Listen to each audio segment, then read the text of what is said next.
Okay, you guys have 1 minute to do the warm-up right now. Do it on the right side.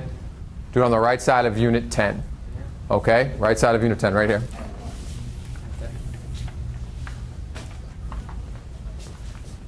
The guided notes section. Did you rip them all out?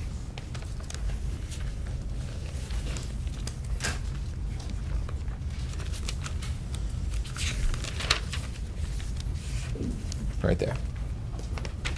Someone already did it. This is the only one we have, so you're going to have to use it, okay? So do the warm-up right here and just kind of follow along as we go. Find the prime factorization of it.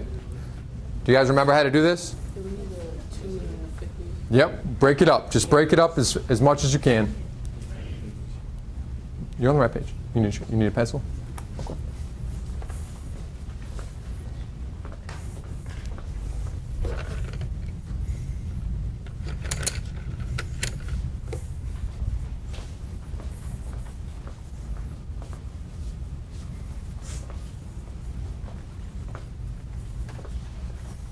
Do we have, when we find the prime factorization, do we have to circle anything? Are we doing that yet? We don't have to do the pairs yet. Oh. Okay? Darn. All right, so let's get started. So,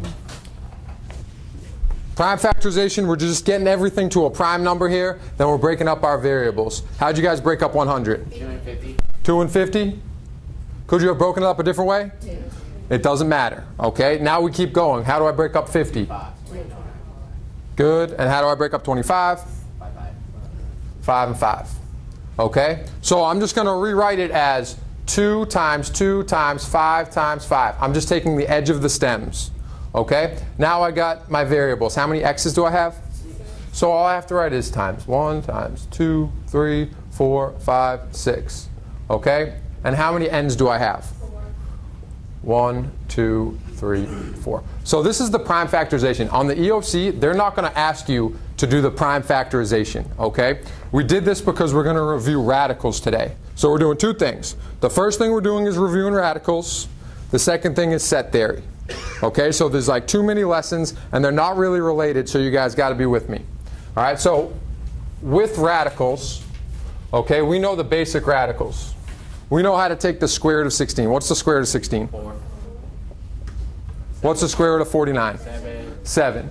Okay? Again, on the EOC, they're not going to ask you that. We're going to see stuff like this. Okay? And it's going to say, simplify the radical expression. And under here, it's not a perfect square. We can't get rid of it right away. So we got to use prime factorization like we just did on the warm-up. Okay? So how would I start doing this? Before we start, everyone make the K a B. They're not going to put the K on this. Everyone make the K just a B on your paper. Yeah, I'll tell you why. Oh, okay. All right? So we prime factorization. Now, let's just kind of go over what this is saying here. This number out here, what's this called? Even number.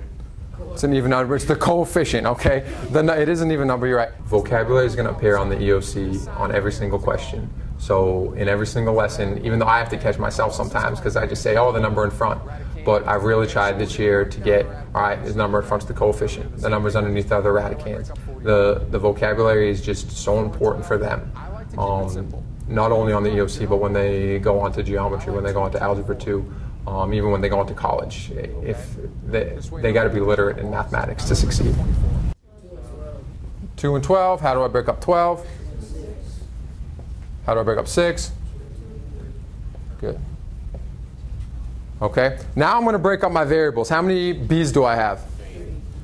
1, 2, 3. And I can write them almost wherever I want. All right, how many n's do I have? 1, 2, 3, 4, 5, 6, 7, 8. And how many z's do I have? 1. Okay. Now we're going to do what some of you guys were doing on the warm-up. We're actually going to circle all the pairs. All right, so I have a pair of 2's here. Can I circle that? Yeah. Can I circle the other pair of 2's? Yeah.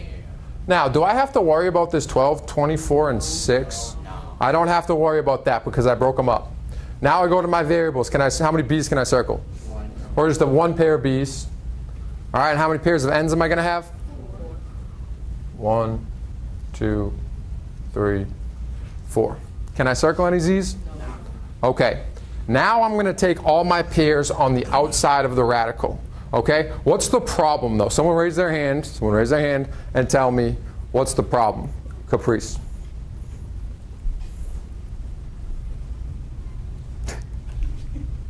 You have to multiply the 2 to all the variables in it. Okay, we have a 2 on the outside. We already have a coefficient of 2. All right, so I have to multiply 2 by everything else. So this is how I'm going to write it. I'm going to start with this first 2. You guys with me writing it down? Yeah. Okay. Now I'm going to multiply it by another 2. I'm taking this pair of 2's out. I'm also taking this pair of 2's to the outside. Okay, so it's 3 2's we're going to multiply. Then what else can we bring out? B. Good. Oh, my bad. It's okay, you're good. And how many n's can we bring out? 4. 4. Now, how am I going to write out 4 n's if we're multiplying each other? Tyrese, how are we going to write them out? Right the n, but the what you call it? The exponent could be 4. Exponent can be 4. So we got n to the 4th. Good. That just kind of saves a little time. Square root. Now, someone raise their hand and tell me, what do I have left? What am I going to have left over as my radicand? Nicholas. B and Z. B and Z. Courtney, is he missing something? You have the 3. We have the 3, okay? So we have a 3, B, and a Z all left over, okay? So we put down 3BZ. All right, now I can just simplify it. Now's the easy part, okay? I do 2 times 2 times 2. What do I get? 8. Don't say 6. 8. Then I got my B. Then I got my n to the 4th. Then I got my square root of 3BZ. Okay? And I just simplified that radical expression. All right, so that's the first thing you're going to have to know with radicals. The second thing is adding and subtracting. All right, so take a look at this problem. It's your problem 2 on your example. And someone raise their hand and tell me, can I add these up right away? It's just an addition problem, it looks like. Miguel, tell me why or why I can't add them up. You can't add them up because the radicands aren't all the same. We can't add them up. The radicands aren't all the same. I got a root 12, a root 3, and a root 20. I can't add them up. So I got to break them down, and I got to see, and I simplify them. Then I see if I can add them together. So let's break up the 12, and we're going to go through this fast, okay? How do I break up 12? 2 and 6, good. How do I break up 6? 2 and 3, good. What's my pair? 2's good, and I'm bringing that to the outside. What do I already have on the outside? So what do I have to do with those things? What'd you say, Pam? 2 times negative 3 is negative 2 times negative 3, I got a negative 6 on the outside. And what do I have left on the inside? 3 right here, good. Okay, now let's take a look at this. Can I simplify 3 root 3? Why can't I simplify 3 root 3? Someone raise their hand and tell me, why can't I, Courtney, why can't I simplify it? Already simplified. It's already simplified. That's already a prime number, okay? I'm good. So I'm just going to add 3 root 3. Okay? And I'm starting to foreshadow here. I'm going to start to think, I can probably add these together. All right, but I'm going to do one more. I'm going to do 3 root 20. How do I break up 20? 2 and 10. How do I break up 10? 2 and 5. What's my pair? 2's. What do I have to multiply that to? What's 2 times 3? Okay, and then what's left in the radical? So I got 6 root 5. So I just simplified these things. Now I can add and subtract them. Fidel, you with me? You got a headache? This is giving you a headache? Okay, you'll be good. We'll talk after. We'll talk after this. Okay? Now, what 2 can I combine up here? What 2, Miguel? What 2, or Kiana? Kiana, what 2 can I combine? The negative 6 and the positive 3. And the positive 3. I can combine negative 6 root 3 and positive 3 root 3 because they have the same radicand. All right? And what's negative 6 plus 3? Negative 3. So I have a negative 3 root 3. Then I'm just going to add on my plus 6 root 5. Now, can I combine those? No, you're done. Okay? Some people like to try to make it all one thing. All right? We're fine here. That's your answer. Okay? So that's adding and subtracting radicals. Everybody good so far? We okay? Yeah? All right, now we have multiplying radicals.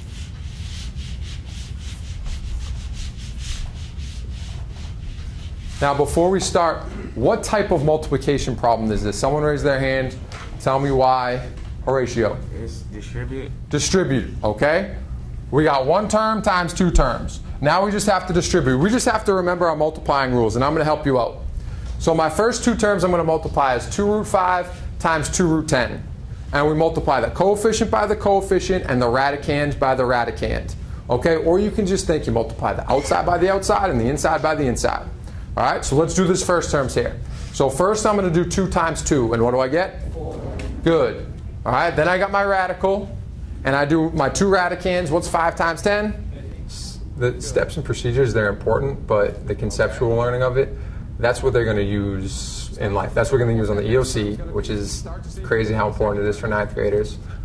That's what they're going to see when they're problem solving in geometry and algebra 2, and when they even move on. They need to understand the conceptual. That's real world application. It's not just the steps. If they memorize the steps, that's not going to get them anywhere. They have to utilize them. Multiply. Oh, I see. Okay. -6. -6. So you should have done 2 times -3, and you got -6. And then what's 5 times 18? 5. Oh, my bad. 90. Okay, so we got root 90. Okay, so I just did the distributive property. Am I done though? Can I simplify this? Yes, okay. Let's break down the 50. What two numbers multiply to 50? And we already did this, so we're going to go fast. 2 and 25. How do I break up 25? 5 and 5. What's my pair? 5. Circle the 5s. Bring them to the outside. What do I have to multiply them by? 4. What's 5 times 4? So I have 20 root 2. Okay, that's my first term. Now I got to break down my next one. All right, how do I break up 90? Now there's a bunch of ways to do this one. Someone raise their hand and tell me one. Someone raise their hand and tell me one. Kiana, what would you do? 45 and 2. 45 and 2, that's a safe way. And what's another one? Someone raise their hand and tell me another one. Go ahead, Destiny. 30 and 3. 30 and 3. Okay, someone tell me one more. Miguel? 9 and 10. 9 and 10. Okay, they all would work. They all would work. Let's just do 9 and 10 for this sake. We got 9. We got 10.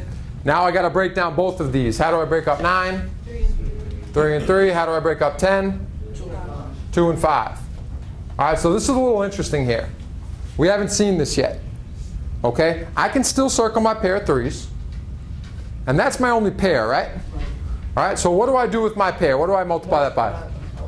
By the outside, and I'm multiplying by -6. What's 3 times -6? -18. Not -9. So I got -18. Now, this is the tricky part. I have a 2 and a 5 left over, and I have to put them in my radicand. Someone raise their hand and tell me, what do I do with that 2 and 5?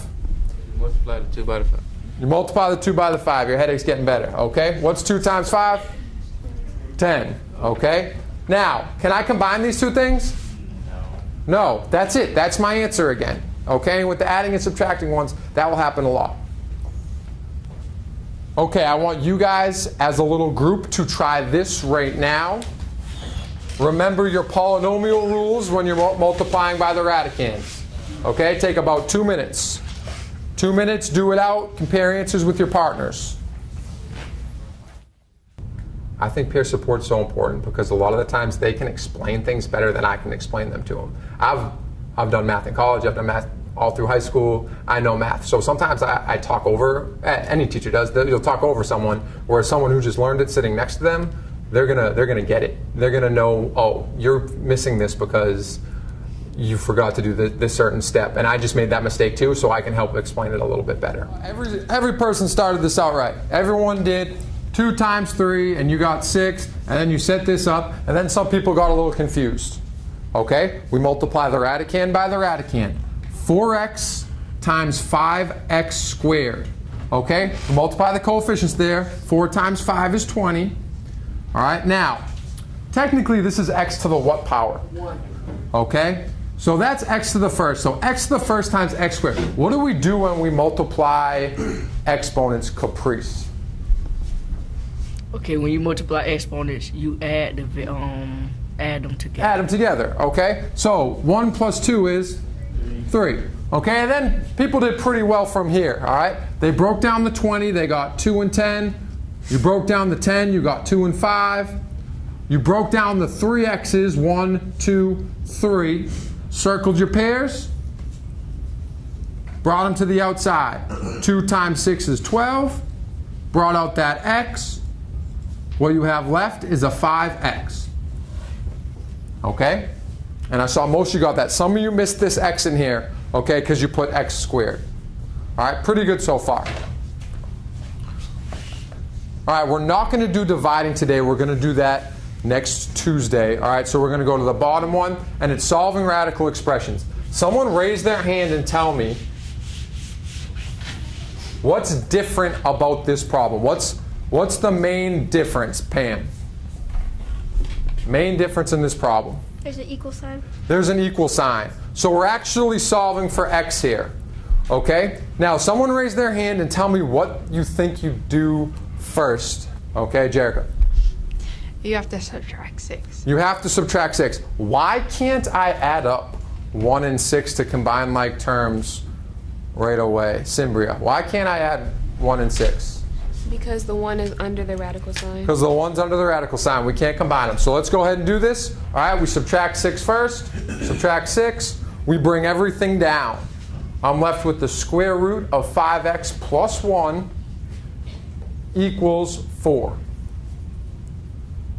Okay, the 6's cancel. We're all good with that. We're good at two-step equations. All right, Tyrese, explain what I have to do next. Or do you have a question? I have a question. You have a question?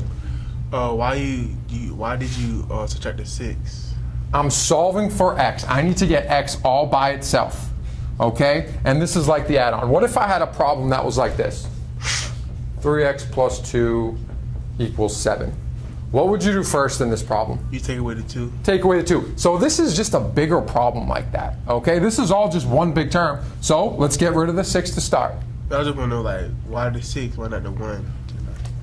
The 1's underneath the radical sign. Oh. I can't touch this yet. I cannot touch this yet until I get rid of the radical sign. Good question. All right, so Caprice, how do I get rid of the radical sign? To get rid of the radical sign, you have to square both sides of the equal sign. Square both sides. So I'm squaring, okay? If I have a radical sign and I square it, okay, it disappears. I'm left with 5x plus 1 equals, now what's 4 squared? 16, okay? Now it's a two-step problem. We're very good at these, okay? What do I do first? Subtract 1. Okay, you guys should be with me now. I got 5x equals 15. How do I finish it off? Divide by 5. What do I get? X equals 3. Is there a way to check my answer? Yeah. I can go back and take this 3, plug it into my x, and see if it all makes sense. Okay, we've already done that before, so we're just going to move on. You guys tried this one. Okay, it's on the top of your next page. We're almost done with radicals. You guys are doing a good job. I know this is a lot.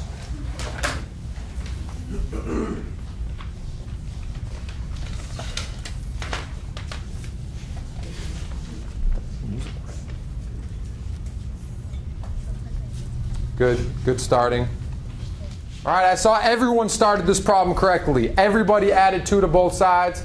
That's great. That canceled out. I was left with root 4x plus 5 equals 7. Then everyone squared both sides, which was great. You got 5x plus 5 equals, now Pam, what did you put here? 14. Say it one more time. 14. Pam put 14. Okay, ooh, I know, right? That's the biggest mistake we make.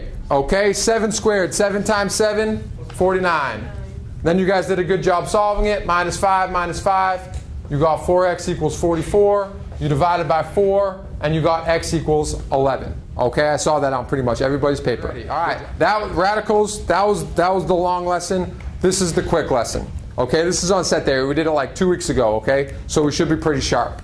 All right, set theory, remember, is when we're just solving problems when we're given sets of things. And we just have to put them together, take them apart. We just have to follow the signs. And there's 4 things we can do with set theory. We can take the union, intersection, cross product, and complement. And I'm just going to give you brief 1 or 2 word definitions here. Okay? First, let's see if we can remember the signs. What's the sign for union? Caprice just threw up the U. Okay? It's a U. All right? Union is U. Intersection. Someone raise a hand and explain. What does the intersection sign look like? Andrew, what does it look like? Wait, oh, it's like an N? N or a upside down U? Oh, yeah. Okay. It's all right. Cross product simple. It's just an X. And the complement's weird. It has this little complement sign, kind of like the dash, but it's wavy. Or it has an apostrophe. Okay? And when I think the word union, you guys can just say these out loud. When I think of union, what word should I think of? Together. Together, okay? So when I think union, we got together. Intersection. When I think intersection, what should I think? Overlap. Across is fine. Overlap is the word that I like to go to. Okay, and I'm going to help you out with cross product. Cross product is just everything paired up. That's going to make sense in the example. So it's everything paired up. And complement, so this is the complement of A, is everything not in A. So we've seen this all before. Quick review. Thank you. Bless you. All right, we good? These examples should be pretty fast. Bless you.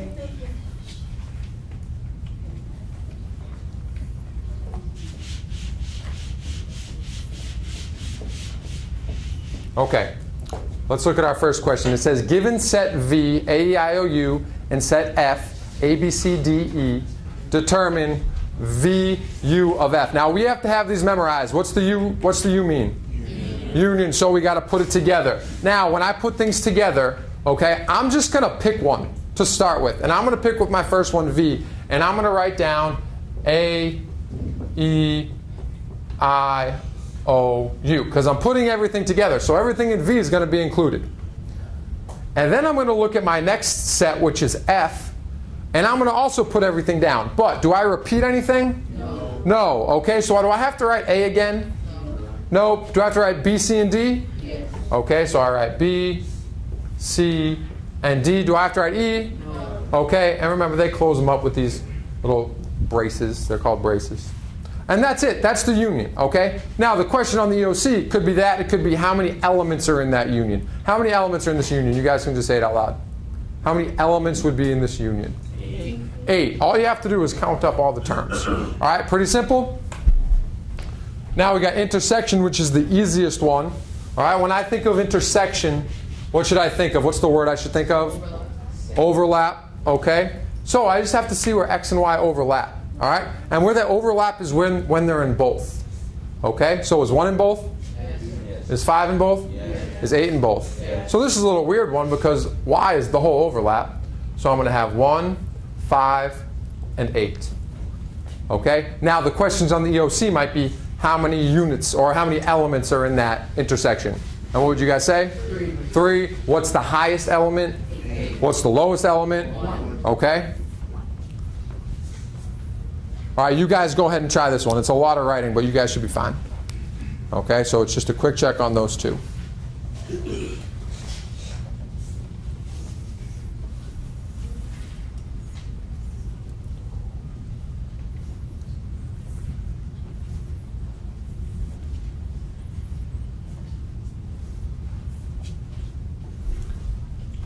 So how should I start this one? What did I do up there when I did the union? You're trying to figure out which one got the same one. Now look at that first question. What's that? What's the key word in that first question right down here? Of X and Y. I think union. So when I think union, what should I think of? Together. Together. So can I just put all these things together? Mm-hmm. And can I just write out all those numbers in X to start? Yeah. Okay, so write those out. You were thinking of intersection. Intersection is the easiest one, and I saw you were looking to see where they were both in the same thing. Okay? Okay, guys, take a look up here. I saw this on pretty much everyone's paper. Everyone had this real long list. Okay? The only thing I'm going to warn you about this, because union is pretty easy, okay? You didn't repeat 2 numbers. They might put on the EOC, they might put all of these in order. They might not. They don't have to. Okay, so this 4 could have popped up over here, okay, on a multiple choice type question. Does that make sense? Yeah. Okay, now the intersection was easy. What was the only two that intersected? 12 and 24. All right, now we're doing cross products. Okay, and I think we reviewed this. Didn't we review this a little bit last time? You don't remember? Okay. So first off, we have, all right, let's set A equals A, B, C, D. Let's set B equals 10 and 20. The question is asking to find the number of elements, okay, in the cross product. That's our sign of A and B. All right, now, I'm actually going to, before I show you the shortcut, I'm going to write out what is the cross product of A and B. And all you do is pair it with everything else. Okay? So my first element, or my first term, would be A comma 10. Does it remember this? Yeah. Okay? So we have A comma 10. All right, you guys just go with me. What would my next one be? A comma 20. A 20, good. Not 220, A 20. What would my next one be? B comma 10. What would my next one be? Thank you, Kaylin. What would my next one be? C comma 2. What would my last one be? C comma 20. Okay. Now, that's tedious, right? Tedious, okay. How many elements, now I can count how many elements are here. And it's just, yeah, it's just 6. It's just what's in the parentheses. Now, the faster way to do this, okay? How many elements are in set A? 3? How many elements are in set B? What's 3 times 2? 6. Okay, so that's just a faster way if you have to answer how many elements are in there. Okay, these are the elements. You can just multiply the numbers by to get how many are in there. Any questions on cross product? All right, next is complement. And complement's my favorite one, but people struggle with this one, which is fine. It's a little tricky. All right, so we're given our 2 sets. It says find the complement of the set of n. Again, just the 2 signs so you don't forget. All right, would be the little dash that's waved and an apostrophe, but we're talking about n now. Okay, so find the complement of n. And the complement is everything that's not in n. Okay, so I just like to cross things out here. I look at n, all right, and it's everything that's not in here. So I can cross out 1, 3, 5, 7, and 11. Okay, and then I go up to however many sets I have, and I cross out those same numbers. So I'm going to cross out this 1. I can leave the 2. I'm going to cross out this 3, 5, 7, okay, and 11. All right, and what do I have left over? 2 and 3. Okay, so the complement, 2 and 13, my bad. It's just 2 and 13. Okay, pretty simple? Okay, almost there, almost there. Venn diagrams. All right, you guys got on this? I think it says, on your page it says Venn diagram where it should say caramel. Okay, so you might want to cross that out and put in caramel so you know what I'm talking about. Okay, this is the basic question. I'm going to ask you a couple more though. It says how many people like hot fudge, caramel, and nuts? So how many people like all 3 of these things? Kaylin? 17. What is it? 17. 17. Okay, that's the intersection of everything. Now for the harder problems. Okay, so what we're going to do, I'm going to ask the question, you're going to raise your hand, you're going to tell me the answer and explain how you got it. Is that too much for you guys? No. No, you guys good. Okay. How many people just liked 1 topping? How many people just liked 1 topping? Miguel, start us off. You've been carrying us. Okay. How many people? I say 8. You say 8. What did you do to get 8? I added 3 on the hot fudge, and I added 2 on the caramel, and I added 2 on the nuts. Does that add up to 8? Yes. 7. Darn. You did the right thing. 3 plus 2 plus 2. Those people only like 1 topping. Okay, and that's 7. All right. How many people liked 2 toppings? How many people just liked 2 toppings? Kiana. Is it 29? It is 29. How'd you get 29? 12 times 8 equals 20, plus 9 is 29. So you added up 12, 8, and 9. Because those are only sections who like 2. All right, now for the harder ones. Okay? How many people liked caramel and nuts? How many people liked caramel and nuts? Think you know it, Chase? Okay. Alyssa, what do we think? 12. 12. Not quite. That's hard. Caramel and nuts. Nicholas, what do you think? 25. 25. Perfect. Okay. So when a question just asks you about two of the elements or the sets, you can ignore the other one. Ignore the hot fudge for this one. And it asks for who likes caramel and nuts. So I see where they overlap. Okay? And they overlap in this whole thing. So we got to add 17 plus 8 to get 25. Awesome, Nicholas. Okay? What if I were to ask you, you don't have to answer the question, you just have to tell me how I would find it. How many people liked hot fudge? How many people liked hot fudge? You don't have to just tell me the number, but tell me how you would get it. Only liked hot fudge. Kiana, how would I figure out who liked hot fudge? Yeah, I'm thinking the 9, the 12, and the 3. 9, the 12, and the 3. Are we missing one though? 17. Is this in the whole set of hot fudge? Yeah. We just look at everything. And then if I ask how many people didn't like hot fudge? Everything else. So 2, 8, and 2. Okay? Stand up for Simon Says. Let's go. This is like the Super Bowl of Simon Says here. Simon Says we're starting. Simon Says if you talk, you are out. After we finish Simon Says, you guys are going to sit in your groups and you're working on A31, 1, 2, 3, 4, A32, 1, 2, 3, 45, all of A40 and all of A41. Okay? And I'll remind you again after that. So here we go. Simon Says clap once, clap twice. Clap twice. Simon Says clap once. This group in particular is a very competitive group, so I tried to play Simon Says with them every class, and you saw how good they were at it. And if I did that to the first day of school, they were all sitting down in 2 seconds.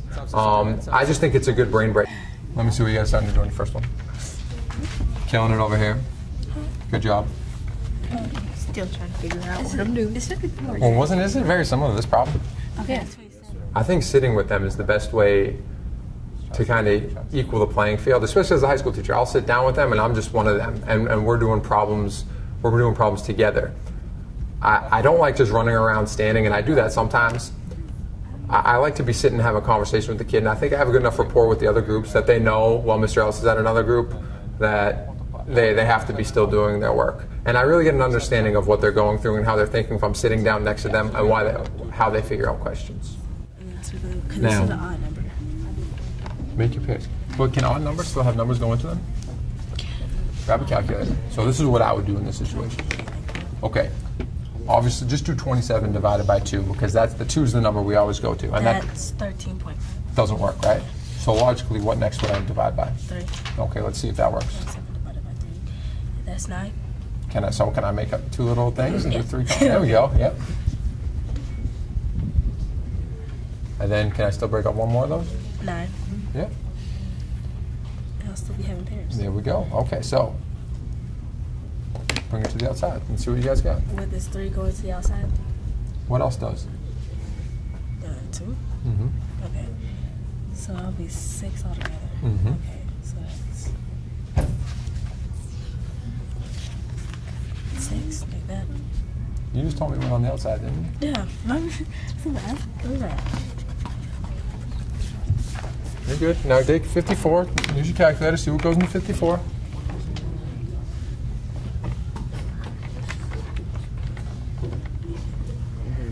Stress ball?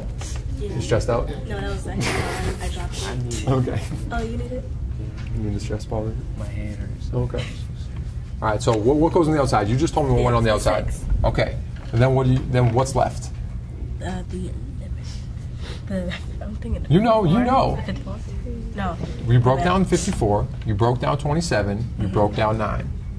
What's left? What's hanging out still? What's one you didn't circle that's still hanging out? 3. Yeah. I just So said 3. I know you did, but you put it in the wrong 3. Okay. So make your square root. Square root. And what's left on the inside? 3. Look at your answer choices. Okay. Oh, okay. Good? You know I'm difficult. I know. No, you're not difficult. You're fine. Okay, I think you guys, now that you know how to do the first one, you can do number 2 and 4, no problem. Okay, remember, you're not doing all of them, you're just doing 1, 2, and 4 on this page. Okay?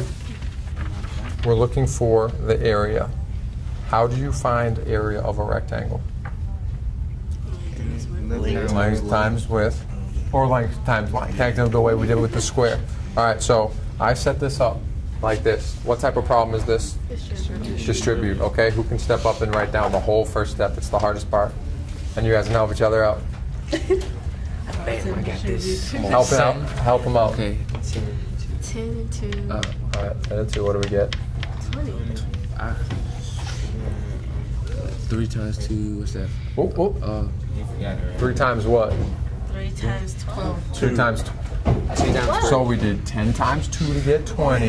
That's the outside times the outside and the inside times the inside. 3 times 12 is 36. So put that little square root sign. Did I do it right? Oh man, we gotta work on our board right now. No, it's all right. No, I got He this, stepped up. man. He stepped up. 36. 36. Horatio's getting mad. Want me to go get it? Okay. Yeah. Now, 10 root 3. So I did my first term. Now I do 10 root 3 times 5 root 3. So put your plus. What's 10? 10 times 5 is 50. And then what do I have on the inside? 9. 3 times 3 is 9. All right. 3 times 3. You're done with that. Okay, now, this is going to look funky. All right, step aside so they can see. I have my 20. Now, technically, we'd go ahead and break these down. What's the square root of 36? 6. So this is just 20 times 6. Okay? Plus, I got 50. What's the square root of 9? 3 times 3. So this is, there's no more square roots in it. So 20 times 6, I got 120. Okay, plus 150, add them together, 270, done. All right, your homework tonight, before I forget, so eyes up here, everyone's eyes up here. Okay, your homework tonight is EOC practice test number 1, okay, and we're doing these numbers. So in the next 6 minutes, okay, while you're doing these, okay, I'd write this on the front of your packet. Okay, you guys got me? Yeah. Okay, go ahead, 6 minutes till I go over these.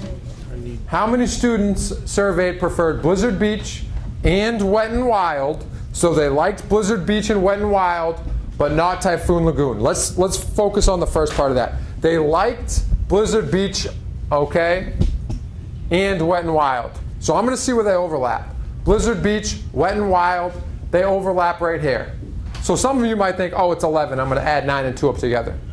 But the last part of that says, but not Typhoon Lagoon. So they didn't like Typhoon Lagoon. That cancels that out. What am I left with?